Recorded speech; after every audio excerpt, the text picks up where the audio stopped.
Hello viewers, আজকে কিছু confusing ওয়ার্ডস তোমাদেরকে দেখাবো। কনফিউজিং ওয়ার্ডস মোটামুটি বলা যায় কাছাকাছি, স্পেলিংগুলো কাছাকাছি এবং অর্থটা দেখাবো তোমাদেরকে।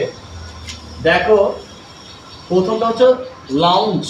Lounge, LOUNG, lounge.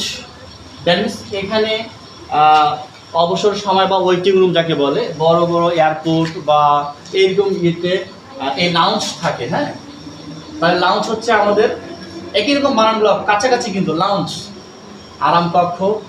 এটা হচ্ছে লঞ্চ। লঞ্চ, লঞ্চ আরম্ভ করা বা শুরু করা, লঞ্চ। এটা হচ্ছে লঞ্চ। লঞ্চ সামনের দিকে ঝাঁপিয়ে পড়া, দ্যাট মিনস সামনের দিকে। এটা ভার্ব এবং নাউন দুইটাই হবে। এটা যদি আমরা নাউন হিসেবে ব্যবহার করি তাহলে হবে সামনের দিকে লাফ দেওয়া বা লাফ। হ্যাঁ, আর যদি আমরা ভার্ব হিসেবে ব্যবহার করি তাহলে হবে সামনের দিকে লাফিয়ে পড়া। ওকে, তারপর হচ্ছে যে লঞ্চ। লঞ্চ, লঞ্চ জলযান, আমাদের দেশে পরিচিত জলযান হচ্ছে লঞ্চ। এর স্পেলিংটা এরকম হলো লঞ্চ। আর এটা তোমরা জানো ভেরি কমন, লাঞ্চ। লাঞ্চ দুপুরের খাবার। তাহলে হচ্ছে launch, launch, launch, launch, lunch.